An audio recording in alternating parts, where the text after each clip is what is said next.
Yes, people, what's going on? What's going on? Welcome back to the channel. As always, make sure that you lot are smashing up the likes. Make sure that you lot are subscribing to the channel. Road to 10K, like I keep saying, people. We just touched 9K the other day. Love to everyone that's been subscribing so far. And like the title says, man, it's been a week from hell. You know what I mean? We've got a few more people that are going to be joining us in a second. For now, it's just me and Couch. Jimmy's backstage as well. Let me just raise him up on the stage. We say first of all, Couch, man, you good? I think Couch is on the phone. Bruv. Jimmy seems to be in the back. But let's see who's in the chat right now, man. You got big up AKA, so big up Don and Couch, big up yourself, my bro. Mustafa, big up and smash the likes. Yep, make sure that you lot are smashing the likes, people. Licona as well. Need that Enzo analysis. That brother is a criminal. Broski, I don't know what Enzo you're talking about because yeah, they were both moving like criminals the other day, man. But Couch, we say first for real. Yeah, man. You know, just recovering from a difficult week. You know, Brentford draw, lost in the midweek, and then now this humbling at me United. Like it's difficult, but we'll get into it, I'm sure. No, 100%, man. And me and Jimmy was going back and forth in the group chat earlier. I get the frustration, Jimmy. What else is new?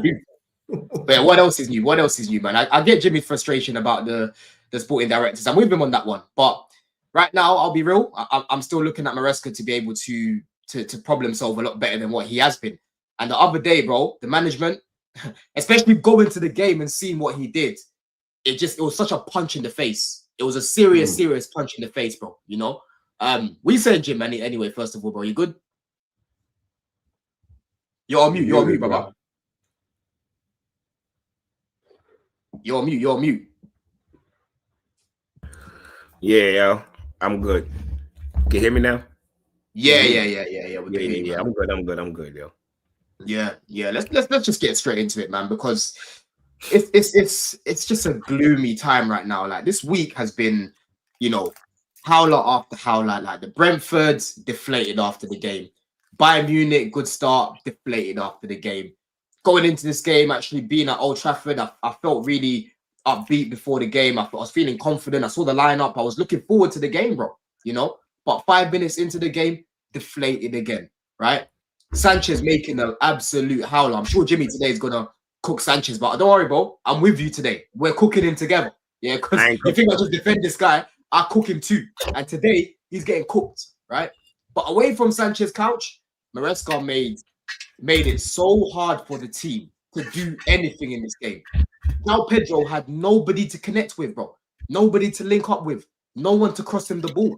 Yeah. And if you know about João Pedro from Brighton, yeah, against United at Old Trafford, he always turns up against these guys, bro. He loves playing against Man United, right?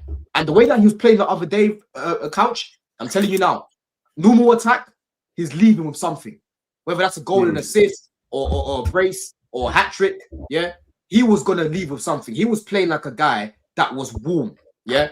But you saw what happened in that first half, bro. You lose your goalkeeper that quickly. You don't ride that wave at Old Trafford, you're going to get punished. And once again, we've come out of that game, Couch, without winning, bro. It's now going to be 13 years next year since we last won there, bro. Wow. What's your take on the game, man? What actually went wrong for Chelsea, man? What went wrong? What went right? What you mean? What went wrong? I don't know. Obviously, we don't need to really address the elephant in the room. The red card was a red card. Clear was a red card. Changed the game as far as I could say. The impetus that was put in the game was completely gone. And I think that, you know, the thing that most people are commenting online from what I'm seeing is why the sudden stark changes in the lineup with Maresca after seeing the goalie go out. Okay, it's fine. More often than not, when I'm analyzing what happens, you know, get a red card, what you take off first, if you're trying to just mitigate things, you take off either the striker or the number 10, and then you keep it moving. Maybe play like a 4-4-1 kind of thing and just try and occupy, you know, be compact, occupy space. In his post-match, he said that he took off the two wingers because he wasn't sure if they were going to be able to cope with United's ability to attack with 4. He says when he has 11, they're able to cope with it. But as soon as you go to 10, it becomes problematic. So he went with a back five.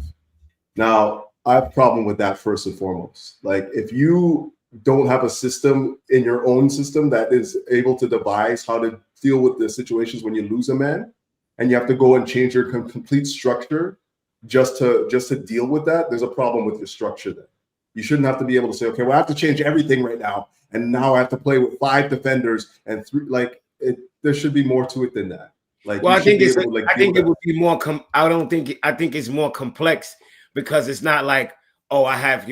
No, we have shit defenders. If you have irrespective of what you have, like your structure, your structure should be such that you don't have to make such drastic changes. Because then, okay, can I finish first?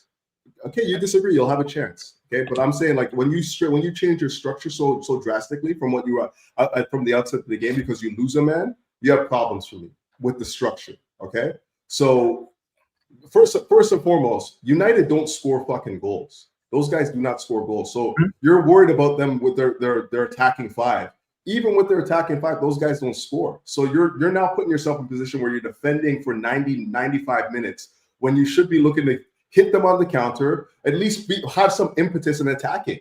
And beyond that, the thing that kind of like was mystifying to me was the fact that he took off, Esteban, he took off Neto, and he left Cole Palmer on. Knowing that he's carrying an injury and knowing that when you go down a man, he's going to have to do a whole lot of running. Mm-hmm. So even that process to me didn't make any sense. Like, you already have this information in front of you. You let him play another, 5-10 minutes or whatever it is after that, and you have to take him off again. That's just poor management. That is poor management. You cannot get around that. Like, you leave the guys that are more fit. You take the guys that are more fit off the pitch, and you bring out you leave on Cole Palmer, who then has to come off 10 minutes later. And then, of course, the game switches again. We get the red card with Casemiro, and you have absolutely no attackers to attack the game now.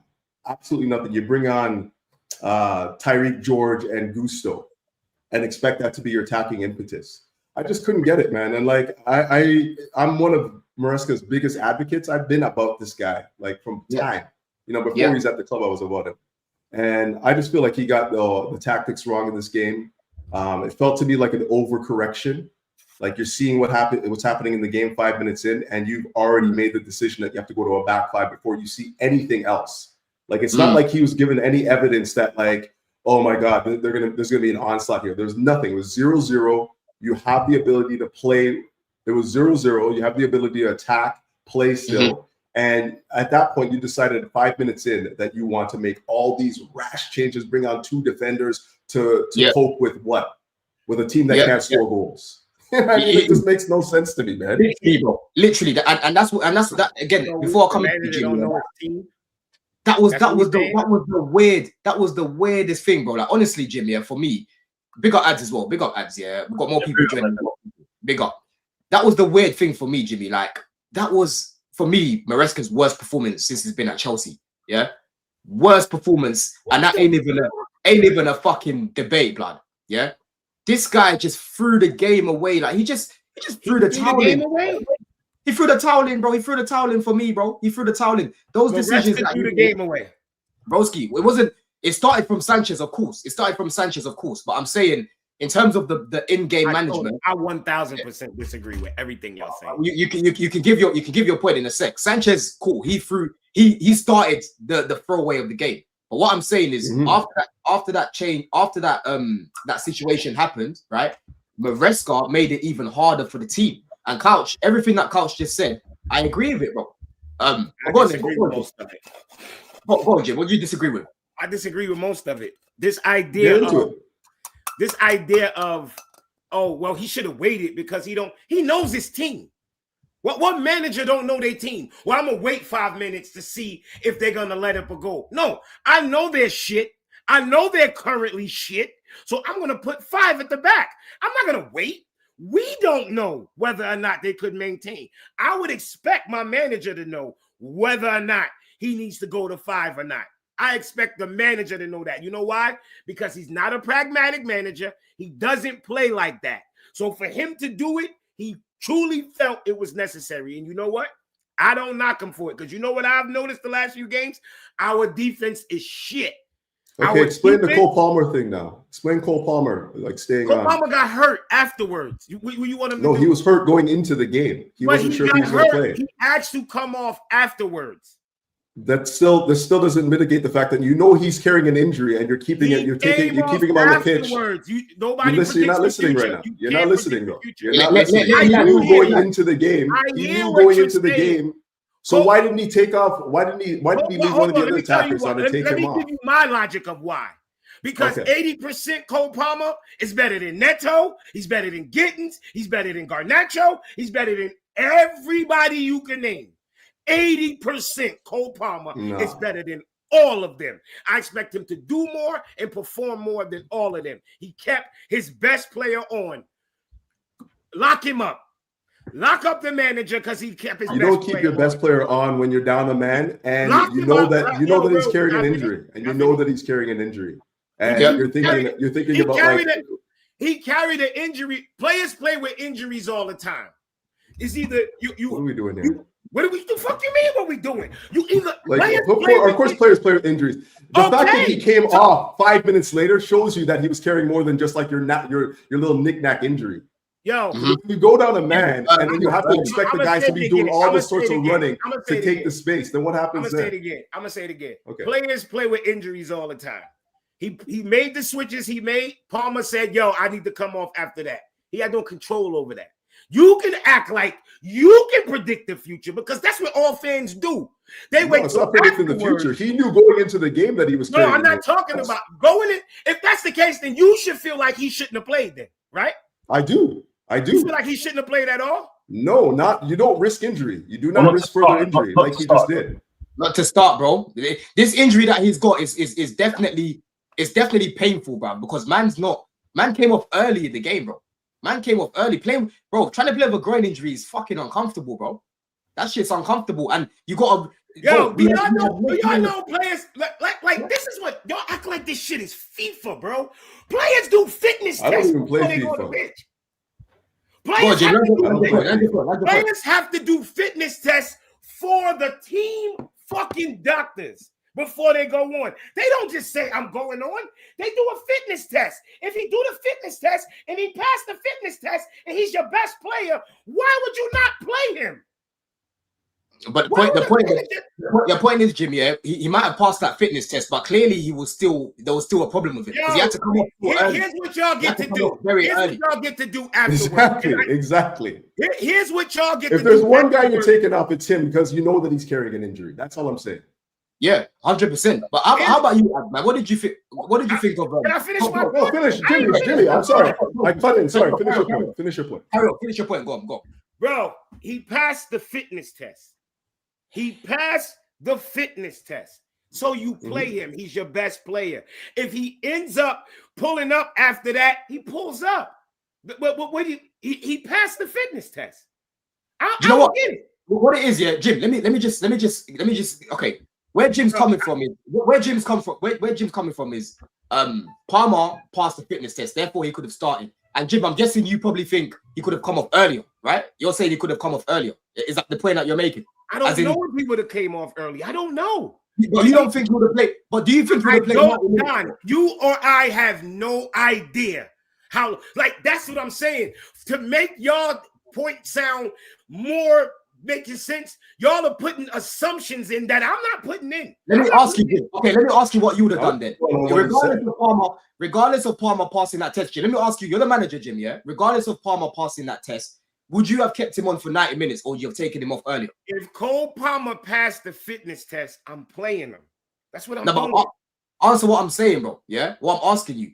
If you started this guy, knowing what you know about his recent injury record with this groin that he's got, the problem that he's got, would you have played him for 90 minutes or would you have taken him off earlier, bro? I'm gonna play him, and if he's fine, he's gonna play. I don't get it. What are we talking about? This is the difference. I'm not looking at it from this is 11v11. It's not 11v11. It's 11v10. So you're asking him to do more work. You're asking him to do more work with a one man taking off, and then you've already taken off two attackers. The one attacker I'm taking off is the guy that I know is carrying an injury. That's the guy I'm taking off. It Hey, ain't So an how about injury. risking further injury, knowing that he It has ain't an more work injury to if he do? playing, is it? He's just hurt. Of course it is. It's Of course it is. What do you He's mean? You just just hurt. said players It's play not with an injuries injury. all the time. You It's- just told me that players play with injuries all the time. So now you're saying that He's- they don't play with injury? But what about what he passed the test? Okay. He passed all the right. fitness He test. passed the test. Okay. Yeah, he How passed about, the how about, test. how about you? So I wouldn't have took him off. I had no problem with him not taking him off. He's the best player. Okay. He's What your did you best think? player. What do you think, Ads, man? Are you more with Couch on this one, or are you hearing what Jimmy's saying on this one for you? I feel like usual, I feel somewhere slightly in between, and I will give a direct opinion on that. But I have to start by saying, of course, big up Mr. the In man, Between, eh? somewhere slightly in between. But I've been to one side, but we'll get into that again. Big up the panel, big up the man, drop the likes and that. We should all be in black. We should all be in mourning because to lose like that to that team is disgraceful to me. Like I've only just gotten over it, like about 2 o'clock today. I'll be real. It was tough. And I didn't even have to go to work. Again, I got to go to work tomorrow, so I'm gonna get cooked. But it is what it is. The game's a game. I was on that side. I've been doing it too, so I gotta take my licks. But listen, for me, it's hard to talk about anything on the game without mentioning the keeper. We don't need to have a long discussion. For me, it's just clear that guy's a bum. I tried to tell man in the summer, good tournament and that. But if you want to have a serious campaign in the league, you can't trust that guy. I don't care how good he looked. We know he has a bozo gene. I've seen it too many times watching football for over 20 years that if you have a gene like that in your system, it's hard for it to get out. Simple as that. So we should either sign somebody or be prepared to have moments like this. Not gas this guy when he has a decent game against Bayern or whatever. Because I know this guy's going to cost you games. But again, that's to one side, right? Again, even our defense, the mistakes that they made in the lead up to the red card, in the lead up to the first goal, in the lead up to the second goal. I mean, the lack of accountability when the ball's like 30 yards in the air, Totten steps over to there. Fofana's like, and then Luke Shaw just dunks on him, like, brother, what the hell? And then it was just crazy. And then Jorgensen. But I knew this guy's chain was fake on fucking Netflix days, bro. And I saw the fucking documentary come out with the whole Villarreal team, brother. This guy's crying over Villarreal fans getting onto him, crying to his mitt, bro. Anyways, that aside, right? Because we can have time to cash on the players. Obviously, the conversation on the managers more interesting because there's obviously two ways you can look at it, right? Initially, obviously, the manager didn't have a perfect game, of course. But again, I was more on the players, and I felt like Maresca's first half tactics weren't that bad. But on review, he did too much. Again, and especially when you obviously are catching a lot of great points, and especially when you look at a team in United who are quite blunt, we didn't need to like overcorrect the system that much for me.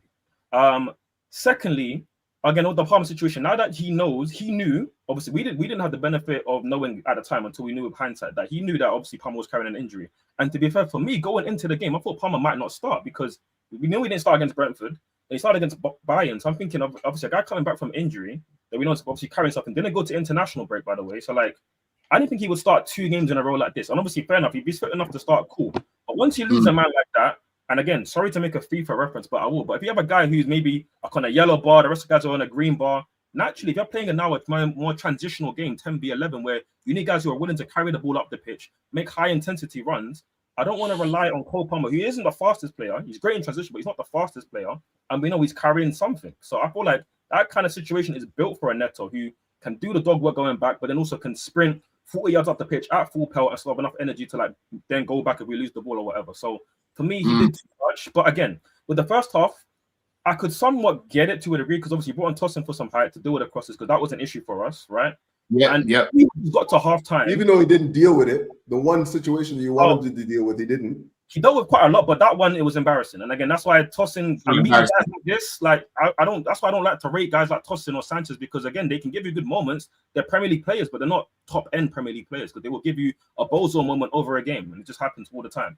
But again, defensively, we did control them to a decent enough degree. And again, it's on the players for then letting down the system and letting down the tactics because again, the goals were avoidable. It wasn't like we were getting peppered shot after shot after shot.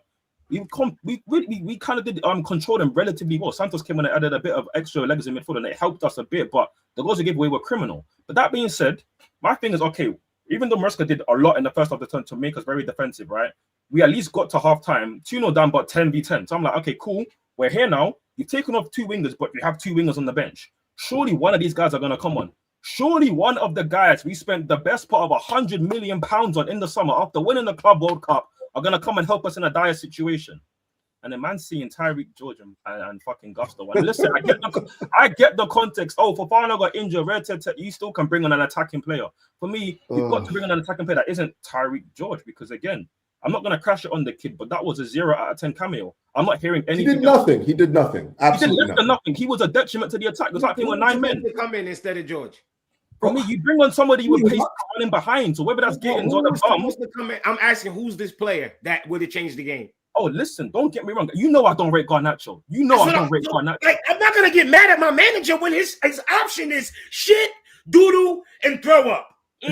Pick one. Listen, like, why the fuck I'm gonna get mad at the manager? Which one would I rather clean out? You know what's funny though with this whole Tyreek George and shit. And I'm sorry, George is shit. And I don't even think George is that. I think George is more advanced than the other. At least I've seen George. You know what's funny though? In a situation like that, Garnacho is better suited to the game though. Let's be real. Absolutely. But you know what's funny about this whole Tyreek George thing? Like, wasn't he supposed to be on loan or sold by the summer? And now like he's getting all the minutes for guys that we brought in. It just makes sense. This guy's either on sold, he's either supposed to be sold or on loan, if I'm not mistaken. Yeah, 100%. So now he's getting all the minutes. He's getting all the minutes, irrespective of who's in the squad. Should the better player, should the manager think who better get the minutes, or who you feel, or just? No, I'm just saying, like if he's already legislated for him to leave, hold on, he's come back and saying, "Yo." Sorry, go ahead. Ed. Our whole thing is, obviously, we can have the big picture conversation about why the squad is so imbalanced and the sporting directors and all that, right? But in terms of just the game state itself, it called for more pacing behind, more directness, and it wasn't going to be George up front. And then bringing Jao Pedro to the 10, there's times for that to happen, but right now, he just needed to stay there as the focal point. Give us some width on the left, and like at least have some sort of like attacking impetus where it's going to be direct. But George up front, do we really expect him to do anything? Again, that was a marvel mistake from Maresca. We have to be real. And then Gusto. This is my problem, bro. Big up CAA Mafia for this. This is y'all cook Poch for playing players out of position, but now it's okay with Maresca, both bums. And listen, I don't think Maresca's a bum, but I agree with you in terms of playing people out of position, right?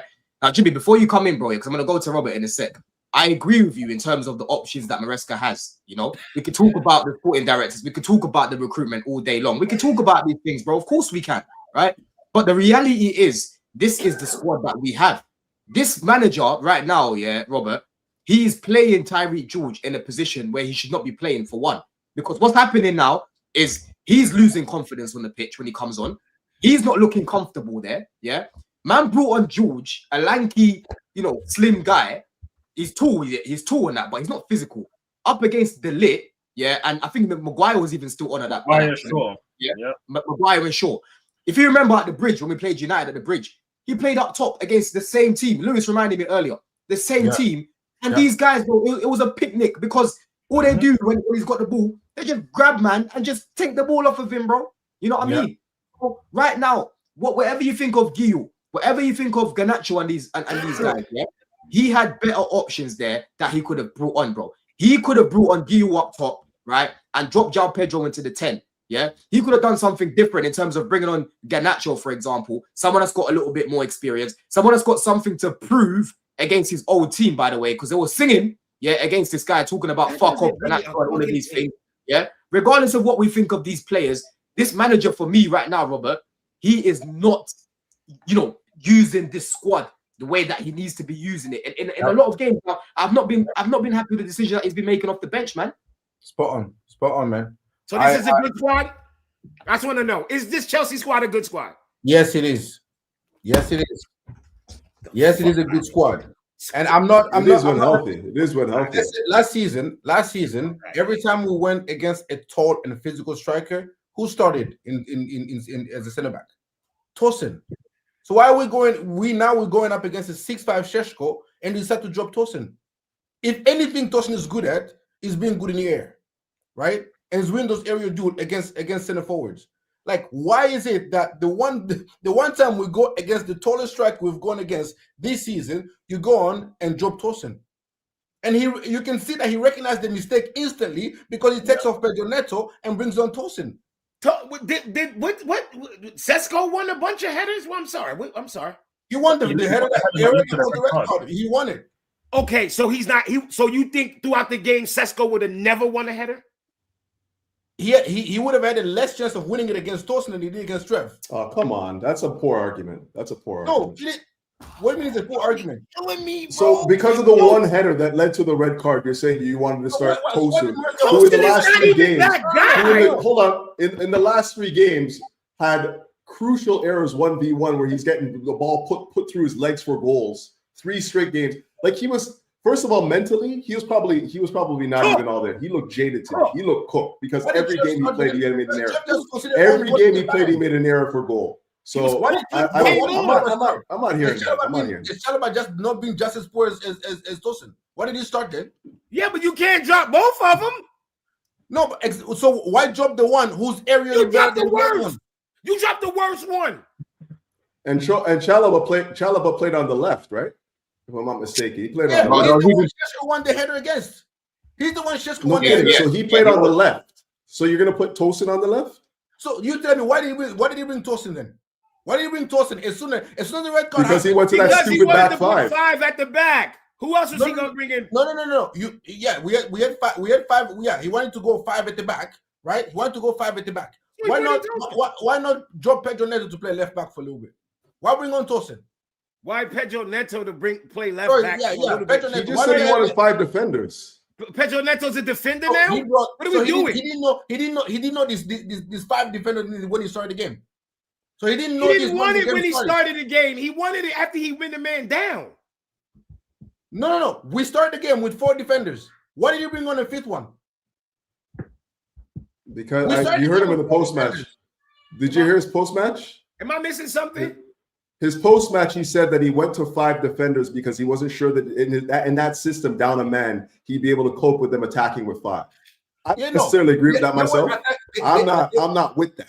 They were attacking with 5 for minute 1, right? For minute 1, they were attacking with 5, right? So either he misread the game and misjudged and misanalyzed it and misprepared for the game and put 4 defenders when he knew they were attacking 5. When you get a red card, a player leaves the pitch. Down to 10 men. I feel like you could have still put 5, but actually had Neto as like a left wing back, and then you still have the attacking impetus of Neto on the left hand side, and you can still defend in the 5 if you really want to. Again, I don't think we needed to defend in the 5 against freaking Man United. The attack is not that good. But my point is,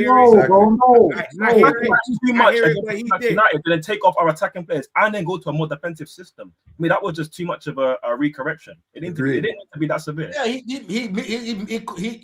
corrected what he deemed that was a mistake in the initial setup in the first place. No, you're saying it's a mistake based on what? Because we lost a man and then they because he lost. Hold on. So hold on. You think it's a mistake because we lost an aerial duel to Chalobah and Chalobah was there? I'm saying it's a mistake because because Man United didn't start attacking with 5 once the red card happened. He didn't. They attack with 5 from minute 1. Yes or no? Yeah. So if 5 defenders, then that means he misanalyzed. You're missing one important detail. You're missing one important detail to this thing. When he said that he went to the back 5 is because he didn't think that system 4-4-1 would be able to cope with 5 defenders, would be able to cope with 5 attackers. So he went with a back 5 to deal with what was always part of the game, this 5 attack. He says he can cope with the 5. He could cope with the 5. He could cope with the 5. He could cope with the 5 with 11 on the pitch. This is what he said. But he can't cope with the 5 when he loses a man. I agree with you in that regard. I agree with you. You have to be able to devise a system that can deal with, like a 5 attack, even down a man. Either you got it wrong from the beginning and had 4 defenders, why knowing that Man United attack with 5, right? Because you probably underestimated you probably underestimated the attack. I hear it. I would have started with 4 as well. But my point is, then he overcorrects. He went a man down. How is this so difficult? You know what it is, yeah. You know what it is, though. The man down didn't impact the defenders. He impacted the attack because Esteva is the one that got taken off. Yes. Esteva is the one that got taken off for the goalkeeper.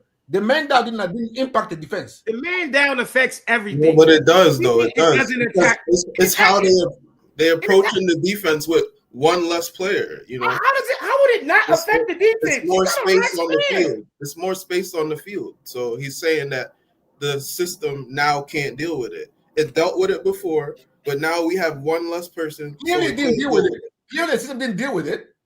But it was only 3 minutes though. Like, listen, United always start in OT. So like, we just got to ride the wave, and we should have been fine in period. And we all rate this team. We didn't do it because from minute 1, United were the better team from minute 1. Bro, yeah, it was 5 minutes though. Yeah, you can't. It was literally 3 minutes and 20-something seconds when the foul happened. Remember, it was just a long ball. Better. It was just a long ball to Sesko. They weren't doing anything. It was just and that's why I'm so disappointed. I'm so disappointed in this manager. Yeah, big up CA Mafia people. But listen, we're on 81 likes right now. It's over 250 people here. Let's smash up the likes, man. Let's get to 150 real quick, people. Let's get the channel out there, man. Like I said, nearly on 10K right now. Make sure that you're subscribing to everyone here. Make sure that you're following everyone here, people. You know what I'm saying? Good chat right now. But big up CA Mafia for this. It says Eddie Howe cooked Liverpool 10 men and scored. Maresca is a pussyo, weak mentality. His subs told the world that we're soft, and that's what I'm really disappointed by, right? Because being there,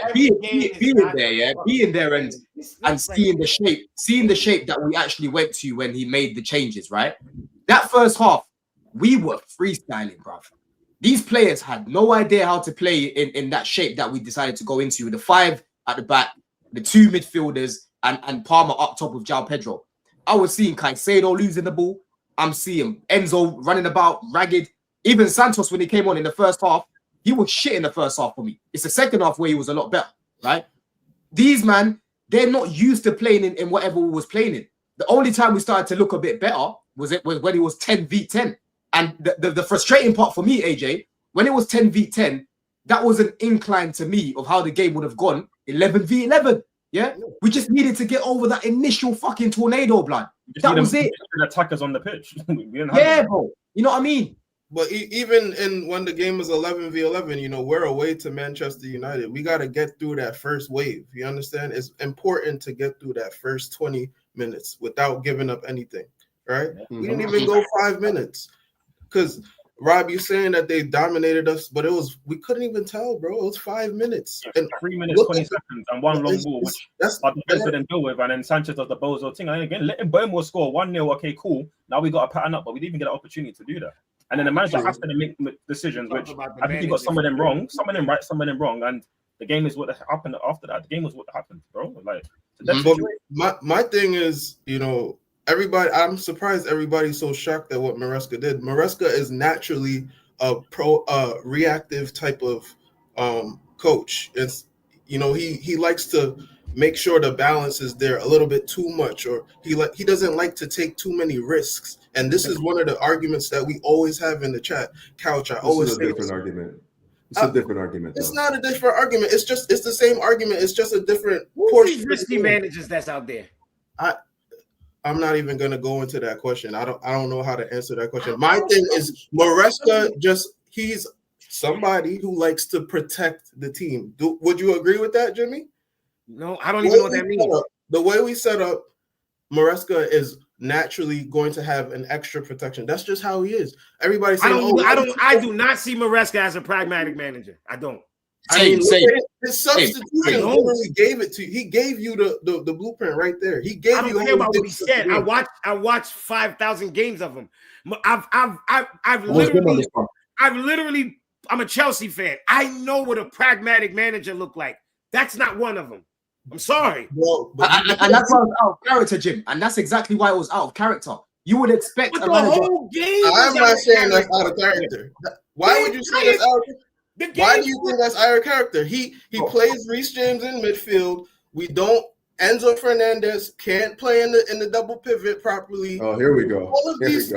All of these are all showing you that Maresca, he values being extra safe before we attack. That's what he values. All the inverting, we all asking for Reece James to overlap. That's his system, bro. But the system is a reflection of how the manager views the game, Couch. Oh, okay, so when Gusto's overlapping, what's that? What you said? When you said you want Reece James to overlap. That's cool. Fuck who you want. He has Gusto overlapping. What's Gusto that? Doesn't always overlap, bro. My thing, bro. Jimmy, hold on. See that? What? Jimmy, just because you jumping up and down, don't mean that it's fast, bro. Because what does he do? Where does he occupy in the picture? I'll tell you, that's a valid point.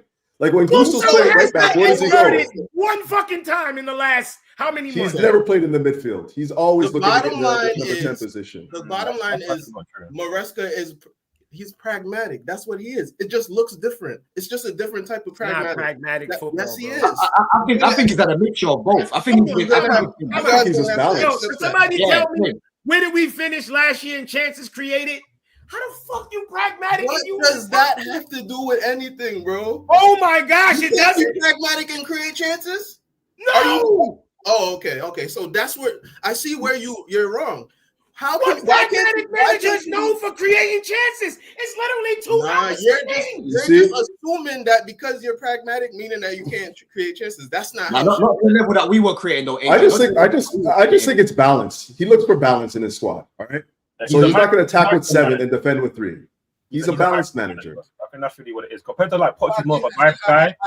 Like someone like Maresca is gonna want to like try and find out all the all the little details. Which in this situation he tried to overcorrect the situation. I think we're kind of deep in it too much. I don't think he's pragmatic, but I think he's like a micromanager where he will try to do too much to sort of fix a situation that isn't really that deep. Where somebody like, let's say, a Poch, which of course is the other end of that, he'll just trying to vibes it and feel like the place to sort of sort out a lot of the issues on the pitch, which is different. But that's what. Yeah, but the thing is, for me, that's where I'm looking at Maresca, because you have to take a little step back, right? And remember that this manager is still quite early into his managerial career, right? He will learn from this situation, bro. He made a massive mistake. So next time, if we do get a man sent off AJ, he might say, do you know what? Last time I brought on defenders, it didn't work. This time around, I'm gonna bring on attackers because I'm with Jim and Couch on this one. I don't think it's pragmatic. I don't think he's pragmatic manager. Yeah, but is that so? That Hello. This is not the first time Maresca got a red card with us. Yeah, against Newcastle, remember? Yeah. Against Flamingo. So let's you know what? I'm gonna just say it like this. Y'all doing way too much about the manager. I get both sides. Way too much. The conversation is about the manager. Nobody's fully blaming the manager. I get both sides about the manager for 36 fucking minutes. Right? I get both sides of the argument. I think you're taking it too extreme. Because Maresca, when things are not looking the most fluid on the pitch, he's hardly ever gonna substitute a defensive player for an attacking player.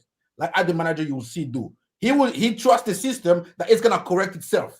That we're gonna eventually create chances. He's not gonna take the gamble and say, I'm gonna take off, I don't know, Caicedo for Buonanotte or for an attacking player or a Nkunku. I would hope not. Listen, I'm not gonna.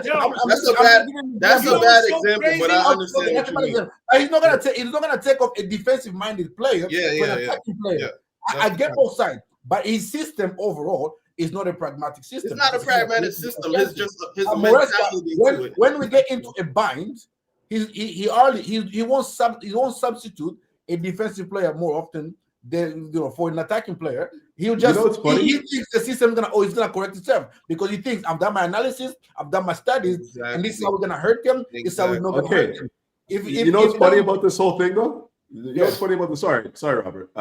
You know what's funny about this whole thing? I remember very well having this discussion with, maybe not with you, Robert, but enough of these guys on the panel. We're talking about how you see out matches at the end of games and what you need to do to see out matches. And when Chelsea's conceding late, this manager's not showing that he's paying attention to the details to see out the match, like bringing on an extra defender, bringing on this guy to shore it up and be more compact to make sure that we're not getting played through so easily for the equalizer or the winner.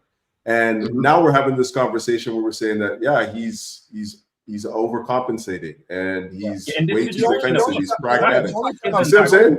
We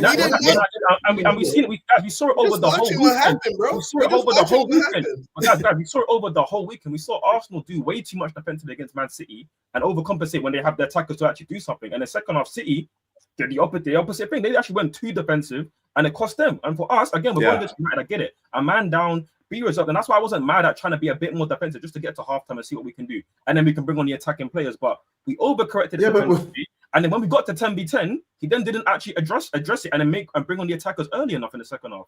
We didn't do that. But he wasted a lot of the subs, but he wasted a lot of the subs. Wasted it. And then you have to bring on your wingers and you didn't bring them on. The first half, Estevao, I understood it. I was like, bro, he was always going to get sacrificed. The young player, he's going to get it in it. You know what I mean? Like, there's a hierarchy, unfortunately. That's just the politics of football, right? Yeah. But when it comes to Neto, Boski, I saw Neto, his face when he came off.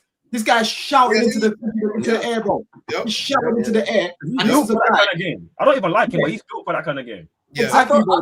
This is a guy who works. I thought This is the guy Neto was who gonna get works. dropped.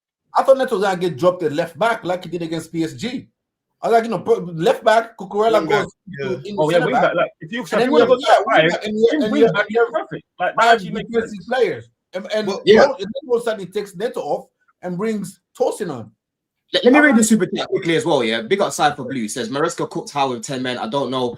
He panicked yesterday. Yeah, listen, when we played Newcastle, I remember that I was at the airport watching that game, and we looked good. If we had 11 men, we win that game from you. We come back. And AP says real talk. We got one of the. We had Levi fucking Caldwell. Leave that out though. Leave that out. We've got one of the worst centre backs in the Prem. Well, listen, we'll talk about them in a sec. Yeah.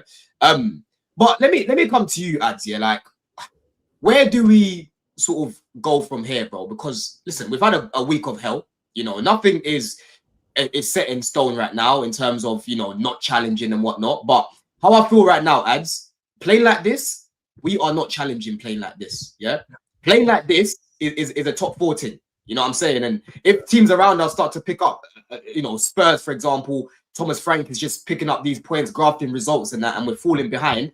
Broski will be in a battle again, right? When was it not a top 4 thing? Say that again, Jim. When was it not a top 4 thing? Bro, for me, the performances have shown that it's a top 4 team right now. It's not challenging. I said, when wasn't it? At what point? I get the question. I think our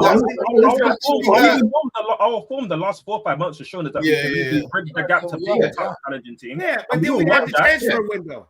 That didn't wake you up. No, that woke me up. I was like, that's not good enough. I hope it woke me up in terms of title. It woke me up in terms of title, but top 4, like it just solidified that top 4. Solidified it, bro. Even bro, with the players that we got right now, yeah, we shouldn't be scrambling for top 4. I'm sorry. Yeah, and we still shouldn't after the start to the season. We still shouldn't, provided we don't get injuries. I mean, y'all do know we still only played 5 games, right? Again, obviously, my fingers again. It's been a relatively poor start to the season. Of course, injuries haven't helped, and of course, João Pedro and Caicedo, who clearly aren't up 100%. If these guys get injured, knowing Asugo, Lavia, Delapa all out, then I'm like, okay, it might actually be a top 5 scramble again, and I'm not trying to be here for that. I'm really not. In terms of obviously the players, again, I feel like I slightly obviously I hear what Jimmy's saying in terms of like the focus has been a bit too much on the manager. I get it in terms of like the tactics in the game. There's so much we can talk about in terms of his decision making, right? But we at the end of the day have to accept that the players fumbled that situation, whether it was how poorly they dealt with the long ball. Fofana and Caicedo letting Albuma get into that situation, and then Sanchez doing what Sanchez does. The second goal itself, very avoidable, right? So again, the players need to step it the fuck up because they were talking breezy talk about this season we're gonna now challenge, we're gonna restore the feeling, you know, we're not just the little boys anymore, we're gonna actually be there. So like they got to show that now. And again, for the manager, for me, we have to accept, right? Like in terms of football, there's always like a long-term process to sort of get better, generally, right? With Chelsea, we always kind of always like we're kind of like against the rule. We sort of like always break the rule, and actually, even though when we look like we're shit, we go and win a big trophy, right? And for me, it looked like that might have been like, okay, we're actually going to sort of speed on our way back to the top, and we still could get there quicker than, you know, the likes of your Arsenals and that. But for me, there's things that are still in the system, even though we were doing good and we won the Club World Cup. There's things that still need to be corrected, and for me, one of them is Reece James. Whether he can play full 90 or not, this guy can play right wing back or right back and get forward and be an attacking force for us. And again, people are telling me, oh, he can't play because of fitness. Man just played the 90 minutes against United, bro. So like, why couldn't he give me 60 or 70? That's all I want. Why couldn't he give me an hour playing right back? Another thing, Enzo Fernandez as the 10, I'm sorry, he might give you goals and assists every now and then, but I'm not trying to see it, bro. Bring this guy off and let this guy actually try to dictate the game. And if you can't do it in terms of off the ball work, you've got Santos there. You've hopefully got Lavia can come back. So these things for me need to be changed, bro. And the things that they can do to get the best out of the squad. It's not a perfectly built squad. We can all criticize the sporting directors for what they've done at left wing, not addressing centre back, the freaking goalkeeper situation. But however, there are the tools there to make this a team that can get you 80 plus points in the league, and that's what I want. Yeah. At the end of the day, that's just what I want, bro. Facts. 80 points with this team. It's doable. Yeah, it definitely is. But you know what's funny? We had 69 points last year. What did we add that will make us get to 80?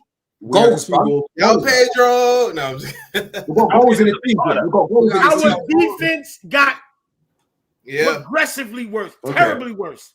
I just gotta say this on Reece James. Like, if there's anything that came out of this game against United that I feel is something that we can build on, is the fact that he was able to get up and down the pitch and play injury free. and be the Reece James that we saw, in the past. That to me is promising, because you're right. I don't like seeing Reece James playing as a back three.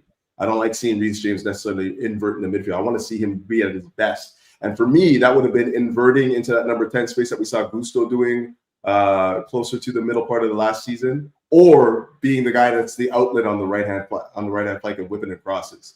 Yep. And fortunately, this last game, we were able to see at least that adaptation. He was able to do that effectively. So again, all we're really hoping for is for his health to maintain, or for him to maintain the health. I don't think that he's going to be playing. He's at any point where he's going to be able to play 2 games a week or 3 games a week. Don't think they're going to trust him that way. But if he can give us that game at least once a week, I'm good for now, man. I'm good for now. Overlapping. So for me, it just makes too much sense. Well, there was no overlap though. He was just providing width. But that's what He was playing right wing. He was playing right wing in the second half, bro. I was literally watching him. He was on the right, bro. Just him being the width is great, because I don't need him inverting. I don't need him right centre back. For me, having the width, and again, Gusto suits that too. And again, that means you can allow someone like Palmer to start there and invert inside. And if the lap's fully fit, for me, I want to see the lap up top, João Pedro 10, Palmer cutting inside, and then you have Reece James or Gusto sort of giving you the width on the right-hand side. That's, for me, is the best version of this current squad, which for me, that can go and get you 80 points in the season, bro, because that can get you goals. And again, if provided Colwell can come back and the defense somehow patterns itself, it should be enough for me to get 80-odd points. 100%. And for you, Robert, like when you're looking at, going forward, because Jimmy makes a good point about the defense. Like, for me personally, I'm looking at the goals that we've conceded this past week, bro, these are, again, out of character goals. I haven't seen us, conceding the sort of goals that we have this week in a while, bro. Since the days of Poch, these are the sort of clownery sort of goals. You can argue last season there's times where we would, cost ourselves as well. But broski, the level of clownery I've seen this week, is just embarrassing, bro. You could talk about the Champions League first game back, in there. Some of these guys have never played in there. They were nervous. You could talk about Old Trafford. They're scared of the atmosphere and big occasion. It's a big ground and whatnot.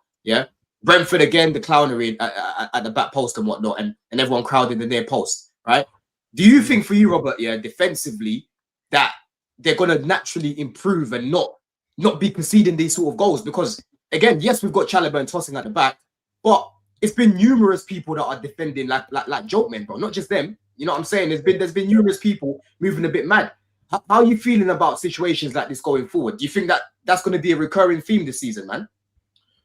I mean, I hope not, but I think for me, my biggest concern is that our press has not been nearly as good as it was last season.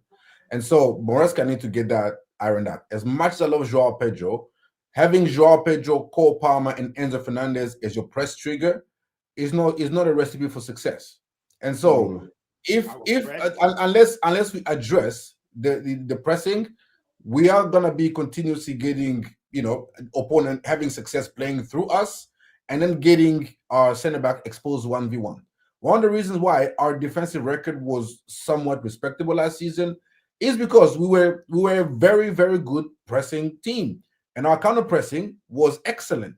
And so our center backs did not get exposed very much last season in 1v1 situations. They just weren't.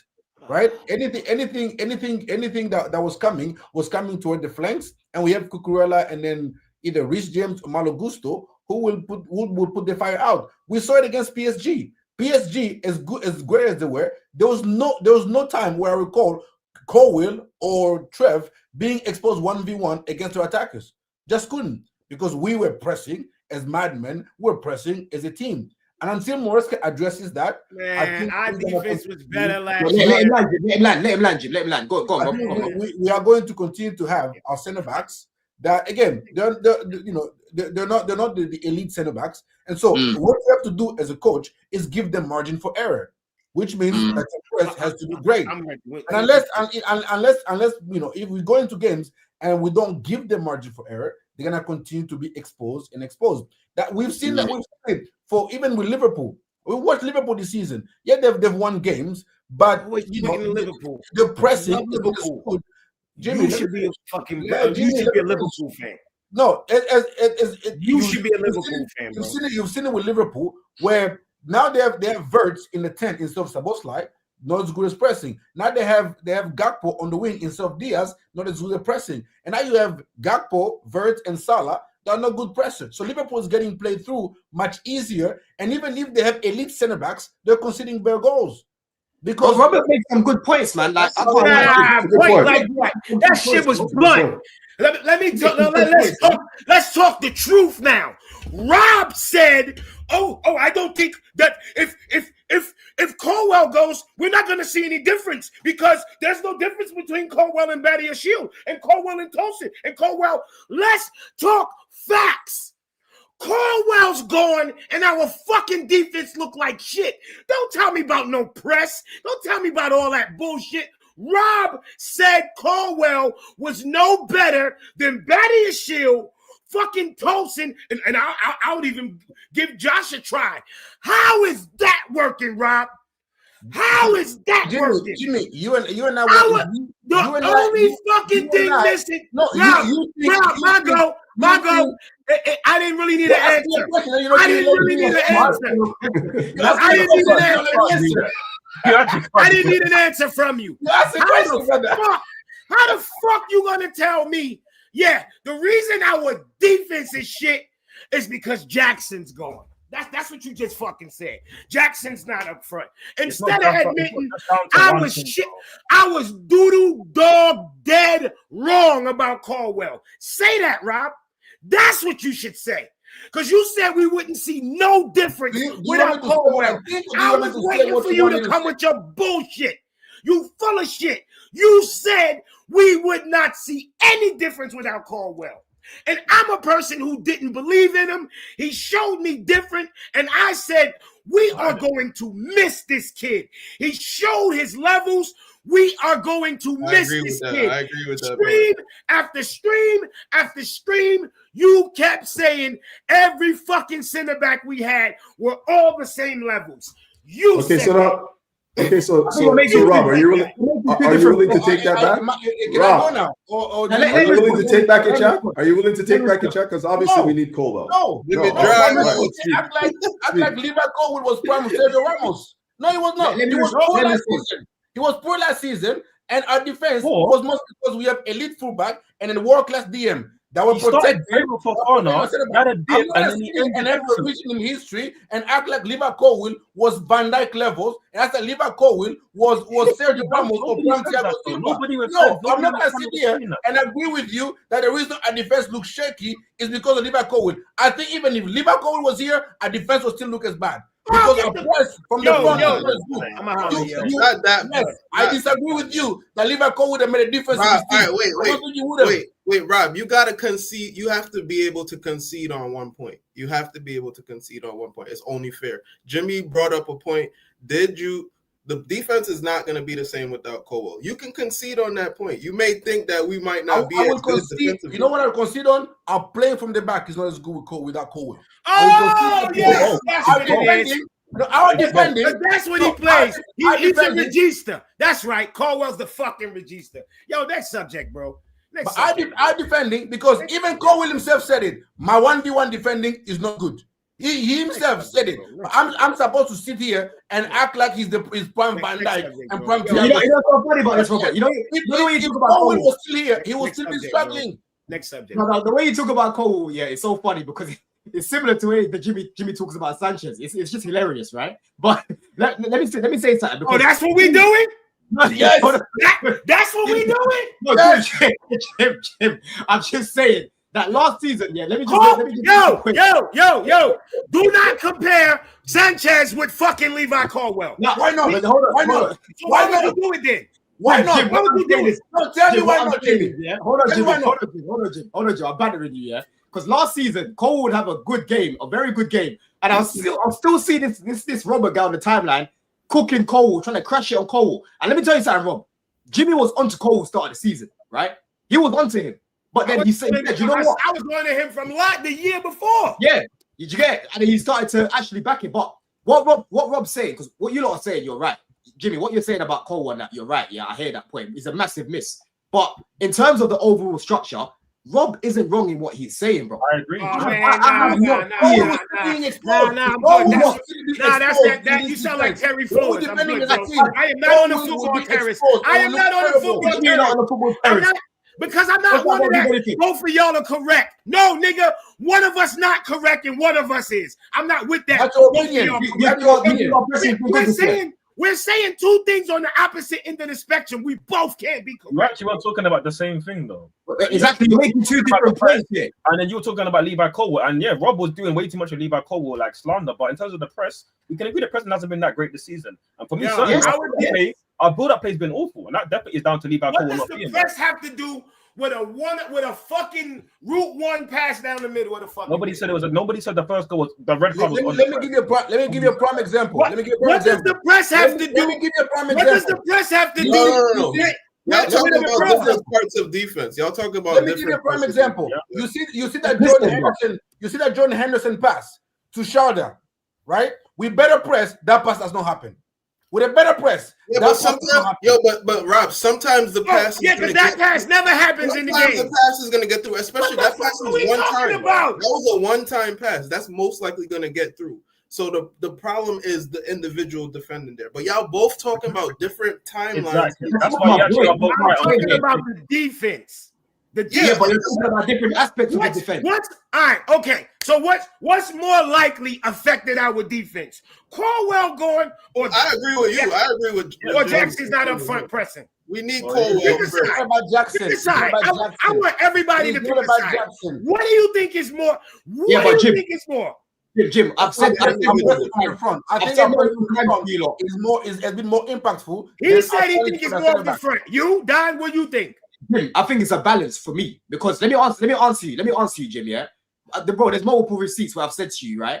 Even with the centre backs that we've got, I've said many times, bro, the structure of our team, yeah, it helps the centre backs that we've got. The way that we press, the way that we win the ball back, it helps. Cole was a big miss, Jim. You're not wrong when you say that, bro. But we have the evidence. We don't have to guess. We don't have to guess. Jimmy is right. Jimmy is right. Cole is more important. You know when else? You know when else the press wasn't like that? You know when else the press? Because I'm old enough. I'm old enough to remember going to the Club World Cup games. That was João Pedro up front. João Pedro up front, and we wasn't letting in goals. That was Enzo up front. Premier League. That is not the Premier League, Jim. That is not the Premier League. Oh, that's right. Because PSG is not as good as Brentford. You right. Wait, so, but Robert, you say the press is more important. You're right. You say the press is, and Don, you say the press is more important, but after that ball from Henderson, I never said the press is more important. He still had to beat Tosin, right? He still had to beat Tosin. Yes. So if you have a better defender in that situation, if Van Dijk is there, if Konate is there, if Gabriel's there, Saliba's there, who's like that's you can't deny that. AJ, your goal is there. AJ, if Colwood is there, Shara does not score that goal. If what? If Colwood is there 1v1 against Shara, he doesn't score. I'm not saying it's not that. It's not to guarantee. It's a fucking percentage, bro. It's a what's the likeliness? Is your chance of defending it higher with Colwood? No, AJ, you got to remember, our press was so good. People didn't even get over the half line. You forgot?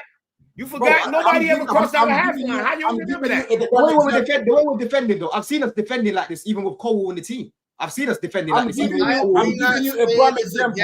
No, we're not gonna do that. We're not gonna do that. Hold on. Carry on, AJ. It's not a guarantee. It's just is the better player going to give you a better chance of stopping? Yes, bro. Of course. Yes, but the thing is, you're missing the point, bro. The way. All right, so let me debunk this. The way I brought about this structure, yeah. Bro, the way that we've been pressing, the way that we've been off the ball, as you can come in as well, because you agreed a second ago. I haven't really heard your take. I have not been happy with how we've been off the ball, bro. I'll be real. I think off the ball, our counter pressing has not been great, ads. Yeah, no, I agree. Again, I don't think it's necessarily the biggest conversation to have. That's why I've been kind of quiet. But I do agree. I feel like Rob had some points in terms of like the press. It hasn't been that great, but again, I feel like it can get better. with the personnel that we have. It's not just down to a Jackson or whatever. And in general, yeah, we don't have good 1v1 defenders. And I don't think Cole was a specialist 1v1 defender either. He's better than Toss in there. But again, we've spoken about how Cole in open space isn't the greatest. Again, we were speaking about how Bowen was cooking him last season or whatever when he was going through a bad patch. And that's where, Rob, you were being a bit shameless because, again, you have to admit, he started the season off good with Fofana and then he ended the season off brilliantly, also scoring clutch goals as well. So, like, that's where, again, some of you were right, some of you were wrong. I don't, maybe because Jimmy's in black and white, everything has to be black and white. It doesn't always have to be black and white, you know? Again, I digress. No, it's true. It's true, bro. You make some good points, man. But listen, what I've said is, again, I'm giving you a prime example. Liverpool, they conceded goal for fun, even though they have elite world-class center-backs and a goalkeeper. But the fact that they're getting exposed without the press shows that even the elite of the elite, if they get continually exposed, they're gonna concede goals. I think there's been too much done on the press. I'd rather talk about our build-up. Talk about a team that ain't lost the game yet.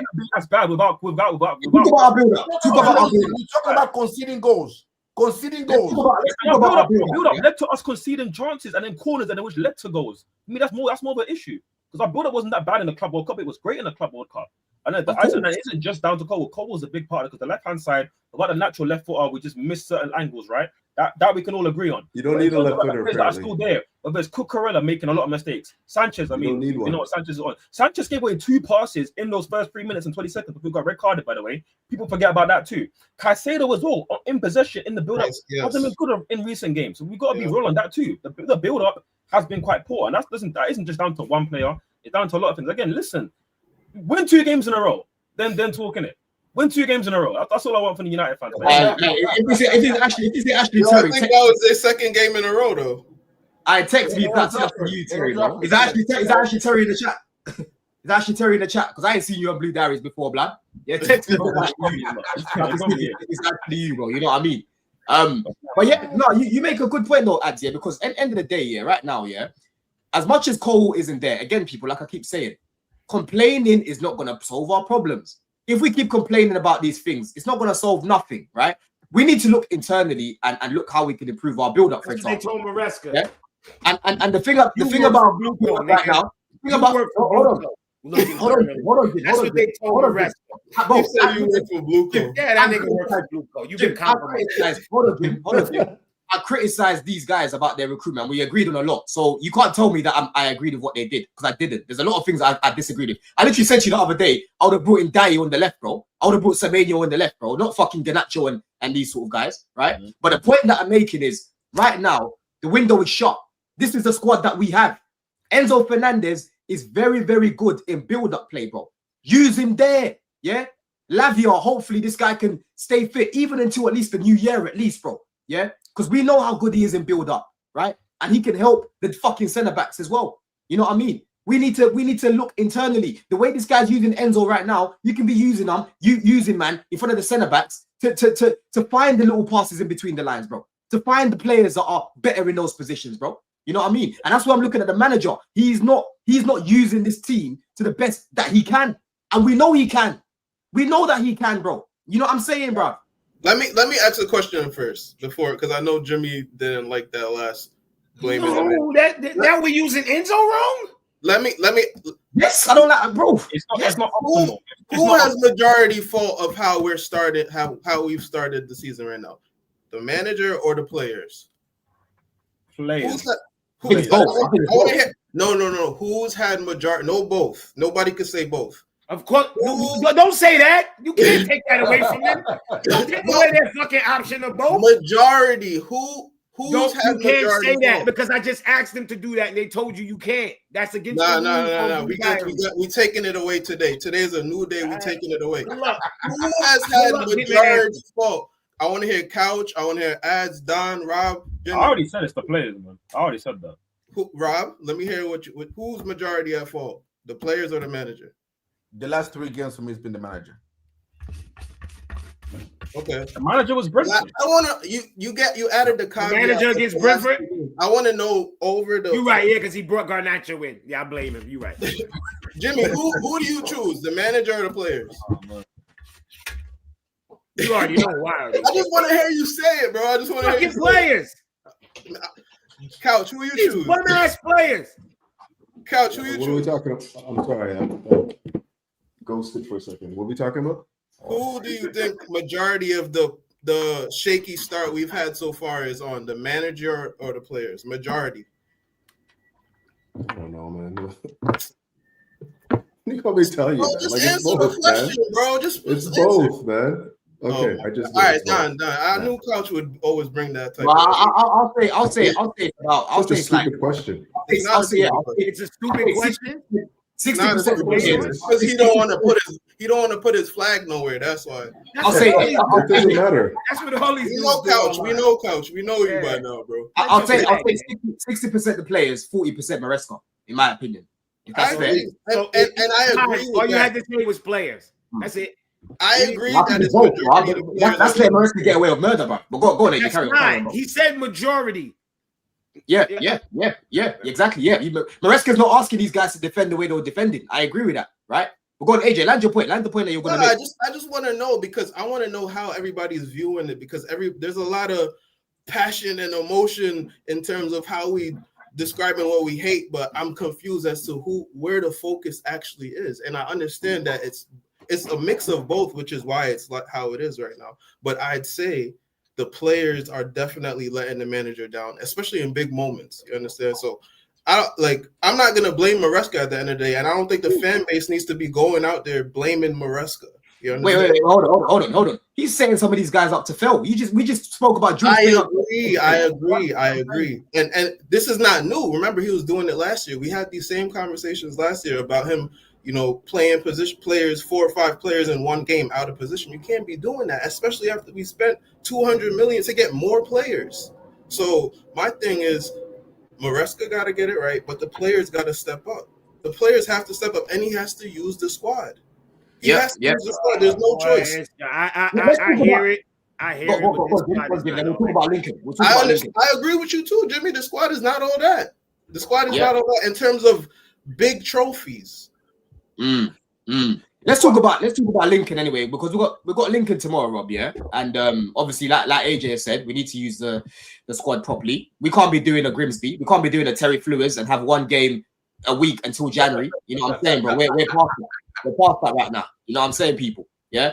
So let's talk about what this guy needs to do against Lincoln, man. What we saying, Couch? Let me come to you, Couch, man. In terms of the team, what do you want to see in terms of the lineup? Let me even bring up the lineup builder here, man.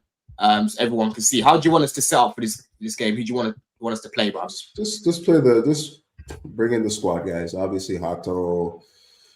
What is it? What formation? I guess you can. It's what do we always play? It's no different. It's the same thing every time. Hold on. 3-4-2-1. Yep. No, it's not this one. It's not this one, man. It's where is it? Sometimes we play the lone. Where is it, man? 3-4. No, it's not that one. Why are you looking for that? Obviously, there's things that we want to see. There we go. There's also solutions where that Maresca might find that we don't see. Like in the Club World Cup when Palmer was playing left side, I don't never really want to see that, but it was working again. So there's things that I want to see, like an overlapping right back, or like at least a right back offering width. Enzo deeper, or at least that creative midfielder a bit deeper. If that's going to be Santos, that's cool too. Obviously, Maresca finds other solutions in this game against Lincoln, which again, no matter what, Maresca could get everything wrong, and we should still beat freaking Lincoln. But I don't know where they are in the English League football, and I really don't care. But we should win. But ultimately, I want to see signs of something that's going to be better that would then help us in the Premier League games. Because again, we've got a decent run of fixtures coming up, and we need to make the most of it. Like we need to go on a run to pattern the crap that we just had the last week. 100%, bro. So obviously, what's his name? Jorgensen will start in goal. I don't know if you guys heard earlier. Sanchez is actually back against Brighton. He'll be back for that game because it was a goal game disallowing opportunity for a goal, right? He disallowed. It wasn't violent conduct. It's just one game. Yeah, it's one game. It's one game. So you won't be available for the game against Lincoln. So you'll be back against Brighton. And last season, if you remember, Jim, this guy was having he gave away two goals against Brighton. Man gave the ball straight to fucking Belabor. But then Jorgensen was dead against Brighton too. He tried to punch the ball out of. There was no reason for him to come off his line to punch the ball, and then they scored again. But luckily, Palmer scored 4 goals in that game. But he was a shambles in that game. I remember that game like it was yesterday. What we'll say about the lineup, let's quickly go through this, man. Jorgensen, obviously in goal. We're saying Josh comes back into the team. Yeah, Josh Just RCB. Where are you playing him though? Where are you playing him? Down the middle, on the right, and the left? One of the wide CB roles where he can obviously progress the ball a bit more, like driving with it. But he doesn't really suit centre back like that. He's playing center back. Acheampong's playing center back. Centre back.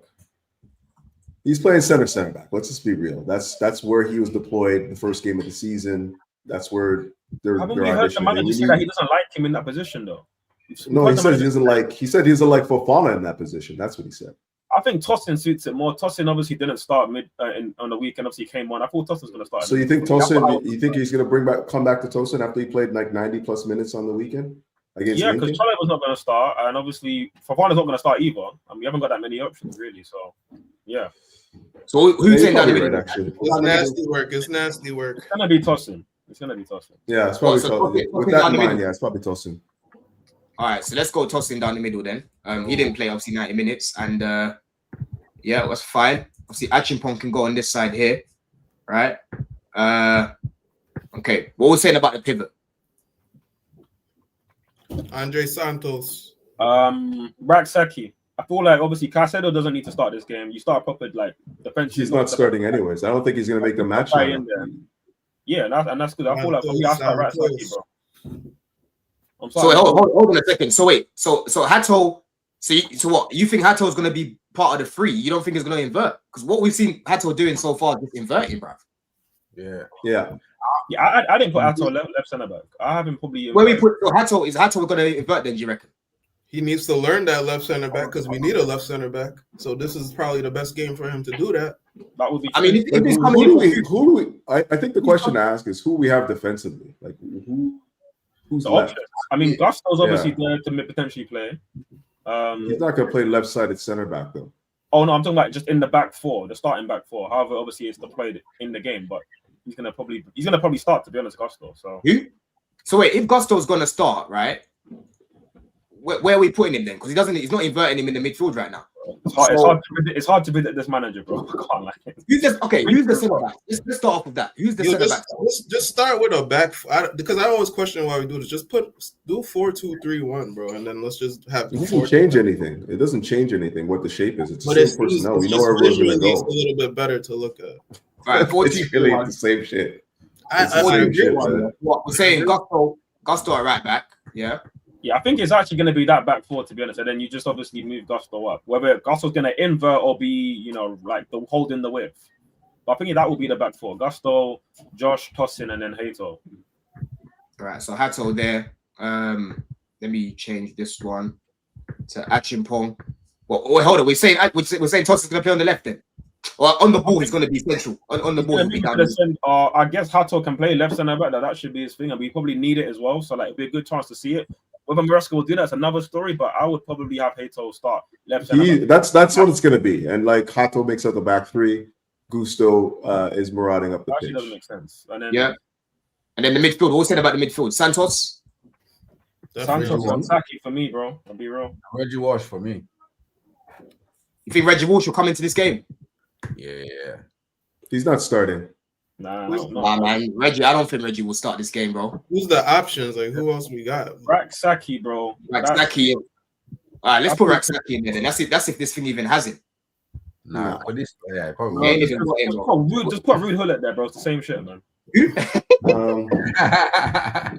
He hasn't got him. I don't know who to put. I don't know how to do this. There we go. He's there. Oh shit, they have him, yeah? He's even got a picture, bro. They know ball. Yeah, all right, cool. Man like Sakyi. And then in the 10, we say man like Faku. Yep. I think Faku. When they're not. When they're not in the 10. I like him as a right wing. You said Esteval? I start Esteval, bro. Yeah. He didn't get to play the other day. He hasn't got a run in he played a little bit at Bayern, but besides that, he hasn't played in a bit. I think Garnacho will win this game, personally. I don't know about you guys. I think Garnacho will win the game. Yeah, but he's quite old because he was meant to come on in before the Fofana injury, so it will be Garnacho over. Get-ins up front. That's bro, I think it's going to carry. You don't think Shim comes in? Nah. He makes the bench, man. He's not starting, man. Like you gotta play the players that are gonna be still in rotation in the first team. People, Gil can't play. He's cup tied. He can't play. He can't play, bro. So that's what I think he's gonna do. Yeah, I could also see Esteval 10 and then Gittins and then Garnacho right wing as well. I could also see Esteval like starting 10. To be honest, or Esteval here and then Gittins. Garnacho right wing and then Gittins left.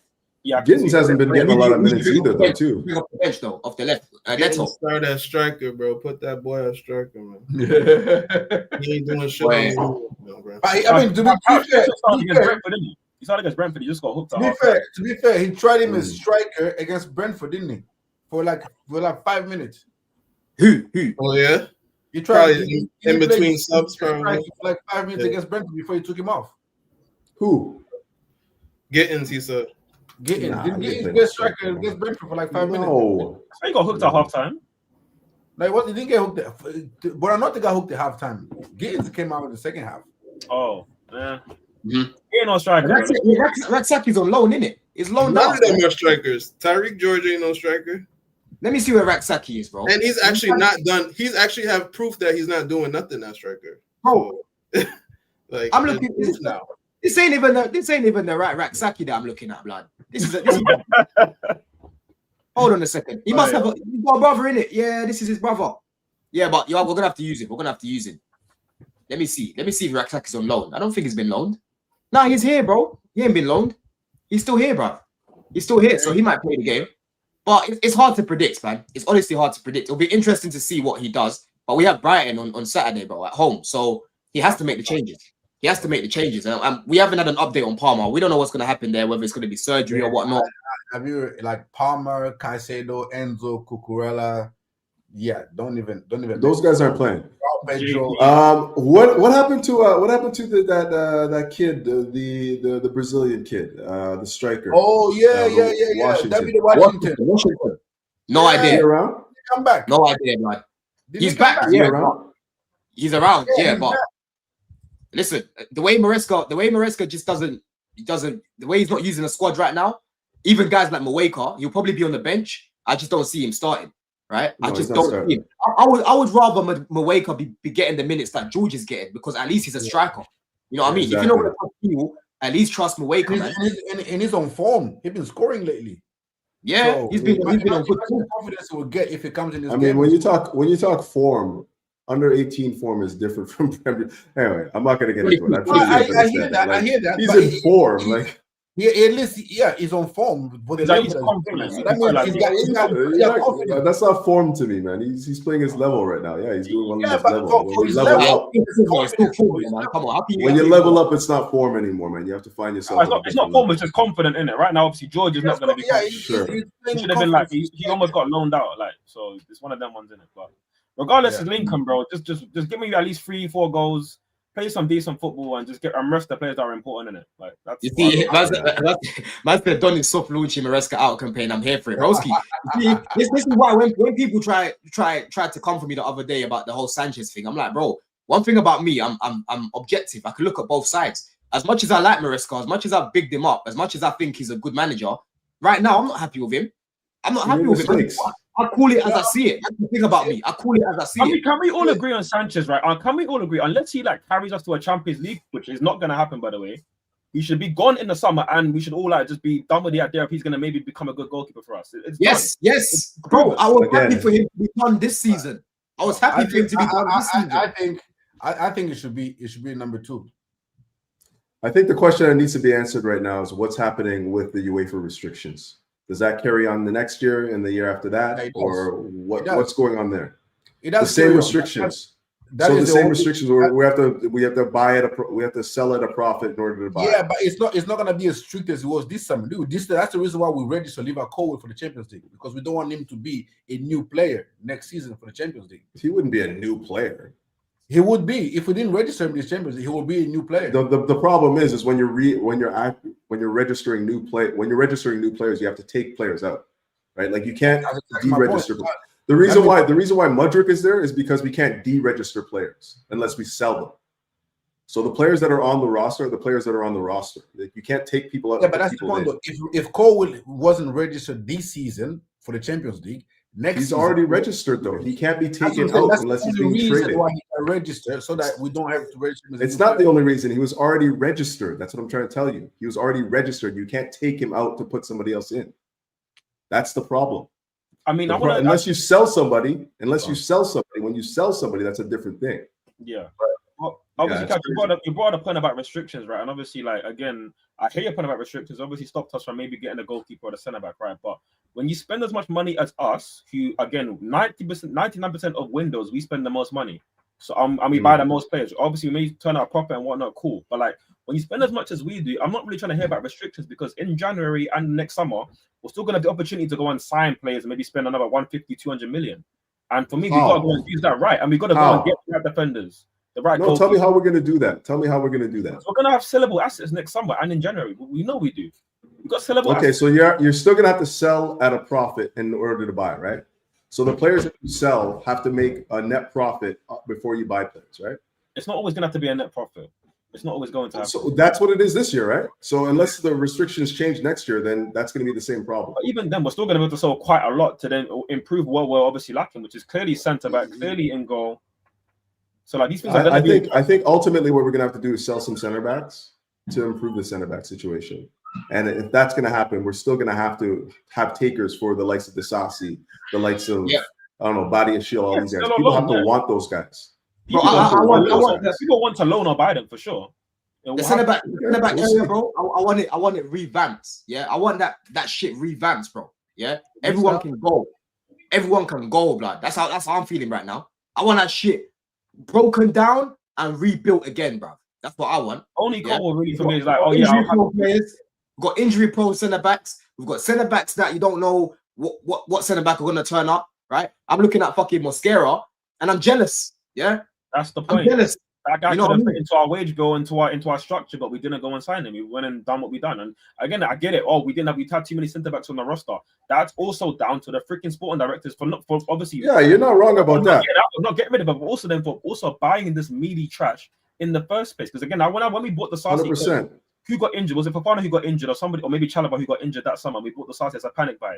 Fofana. Yeah, Fofana got injured. Exactly. Make sure it was. You're not wrong. Hey, that's the only argument I have right now, and I think that you're bang on about that. Like the fact that we are in this position because we bought so much terrible talent with that head start that was given to us by Abramovich. We bought some terrible talent, and now we're digging ourselves out of that hole because of that. Like we shouldn't be here. We shouldn't be looking for players to fit into the starting 11 based on what we've already spent.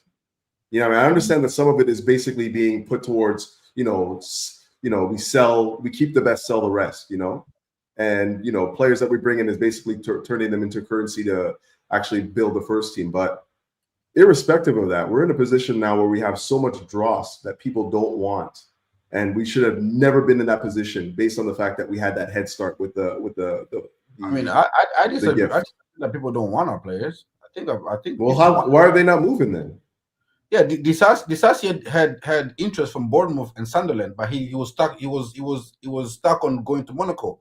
That's why he didn't go through, because he wanted to go to Monaco, and we had used all our international loan spots. That's why he didn't go. But I'm not talking about loan. I'm talking about sales. We have to sell these players. These players need to be sold. Yeah, but that's the difference. I think you need to read into it more, Rob. Yeah, in terms of Bournemouth. It's a real thing. It's a real thing, bro. We didn't get Kudus and we didn't get Xavi Simons because financially, bro, UEFA had us in a chokehold. Right? Yeah, no, I agree with that. And we signed Gittins in the same time period as Kudus being sold to Tottenham. Though. But ads, listen, put it like this: if Mudryk didn't fucking decide to do the stem cell thing, and inject himself with a cow, right? Your boy, by the way, he'd still be here. We wouldn't be focusing on revamping the left wing situation. If Sancho had stayed, right, we wouldn't be signing 2 left wingers. You get that whole left wing situation, regardless of what you think of Garnacho and that, we had to rebuild that side of the pitch. So that done us. We had no Sancho. Mudryk is gone. There was no one there. Who was there on the left? George. That's it. We needed to sign somebody, and obviously you could even find like solutions. Maybe João Pedro could be someone that could like start as a left winger potentially, right? That fills up a slot, and you get another profile. He doesn't want to play there though. He's calling himself a striker though. You're not gonna sell him. You're not gonna sign him to tell him. You know what I mean though? Like he's in from the left to be honest. But again, that's just one solution, right? I don't think that solution. Million on Gittins and Garnacho. You could have bought somebody else for cheaper, and I would like to say better as well. Whether that's Semenyo, whether that's Ndai, because I like. You keep on saying Semenyo, bro. Semenyo was a 75 million pound player. He didn't go anywhere. Nobody can pay that for. So I would have rather taken that 50 million, or loan somebody who can be a backup left winger, because you can do that too. But we apparently it's illegal. What do you mean? Loan somebody can be a backup left winger. Hold on. What do you mean by that? Loan who? You can bring somebody into the club as on a loan. Yeah, you can do that. Yeah, it's possible. You're not. Yeah, but then you still have to register them for you. Okay, I don't want to get into the. But you're talking about the funds. You're saying that we couldn't spend more, whatever. Like I'm talking about, we still could have got somebody in, whether it was a loan or somebody cheaper, and you're going to spend proper money on an actual guy who's going to improve the starting lineup. Again, the money we spent on Garnacho and Gittins, that should improve our starting lineup. Okay, but loans we might not even start either of them in our best lineup. Yeah, but loans.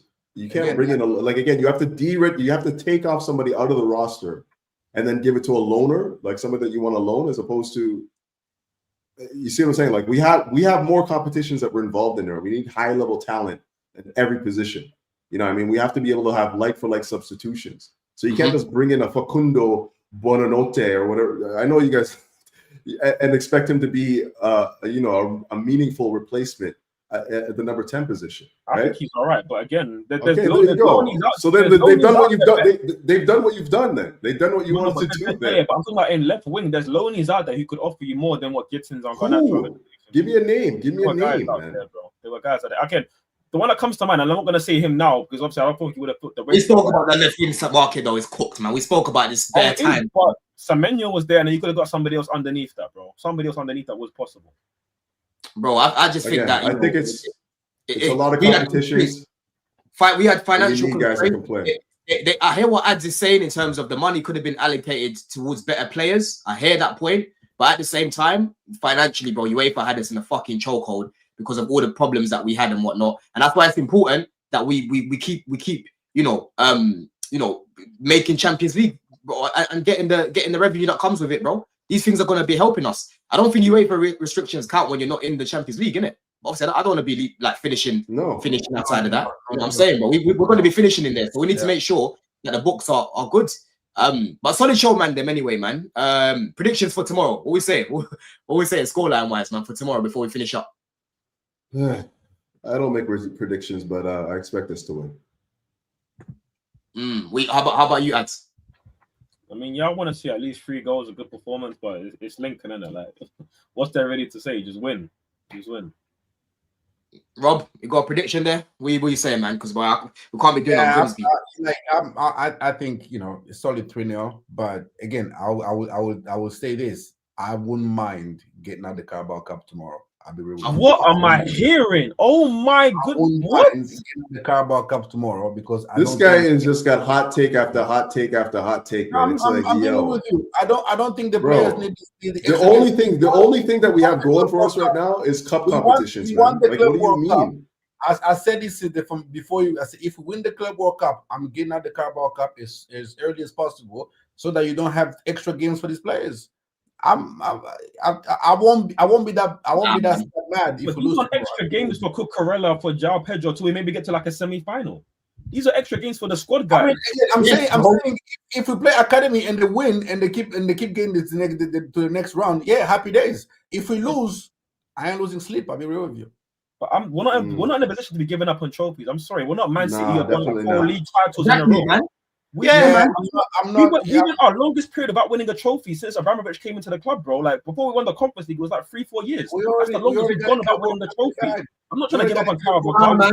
And Javi, I'm not hearing that, bro. Man saying go for FA Cup. Go for everything. Go for everything, man.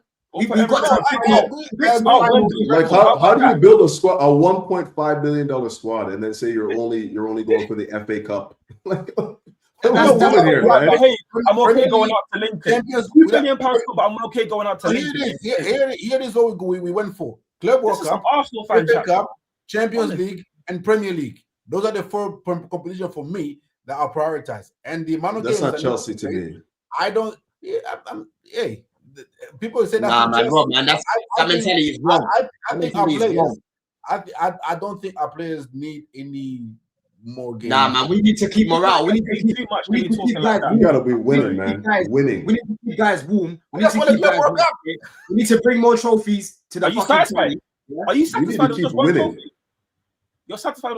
You're satisfied by that. No, Club World if Cup. we see, if we hadn't won the Club World Cup, yes, I would have said take the Carabao Cup seriously. Because we won the Club World Cup, I really don't care about the Club World Cup. I can never be full with trophies. I can never be full with trophies. No, bro. I'm just saying, I hear How are you satisfied, man? How are you just satisfied, man? I don't get it. I'm not saying I'm satisfied. I'm just saying I don't think our players, knowing that how much rest that the rest that they're gonna need this season, I think if you can give them games off here, Rob, stop this, bro. Because I can go to fucking Liverpool. Their players need to rest. I can go to Arsenal. Their players need to like ours.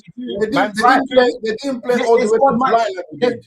Broski, the squad might be deeper, but end of the day, you need these competitions to number one, yeah. Give guys like Hato and that match fitness, yeah. They've got to be playing, bro. Right? I agree with that.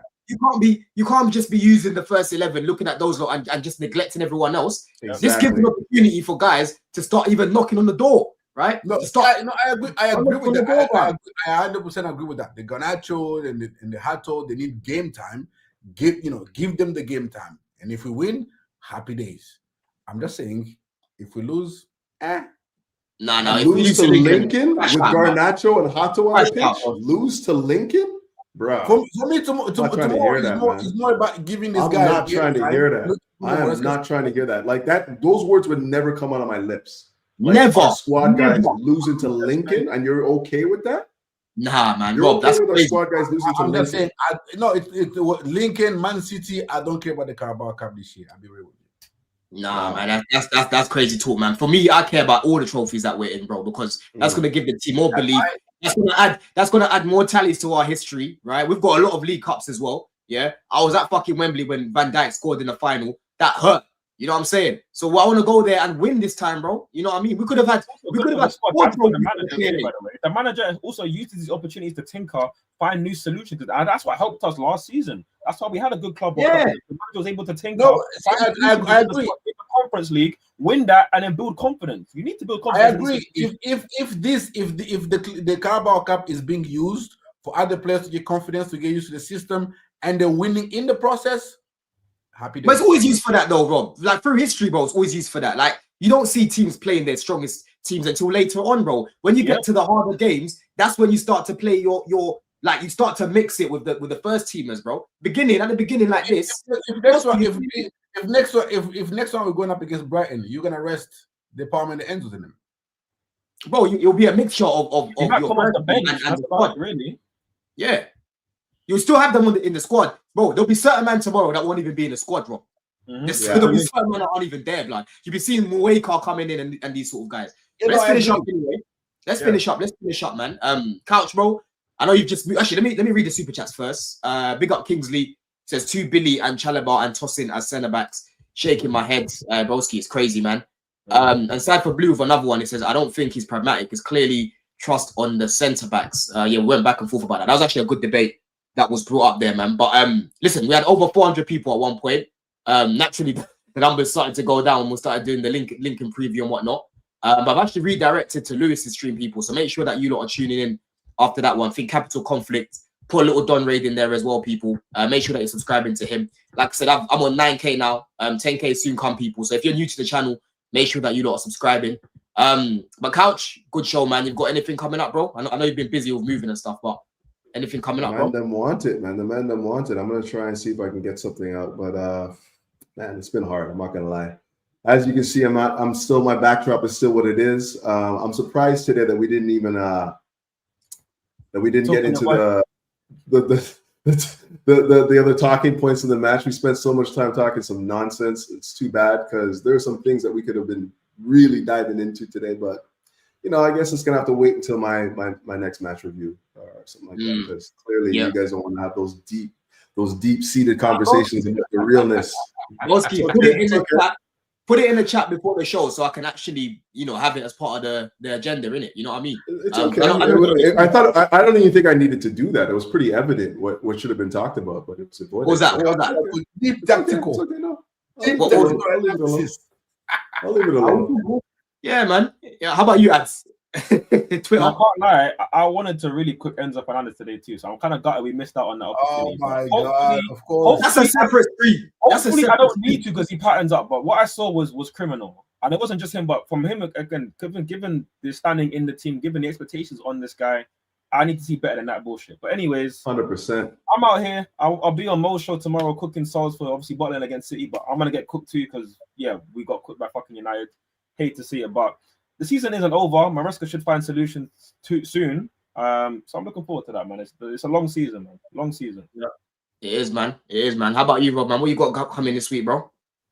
Nah, man, I'm chilling, and I'll be on Twitter, rolling souls, propping up my players at the expense of other clubs' players, as I always do.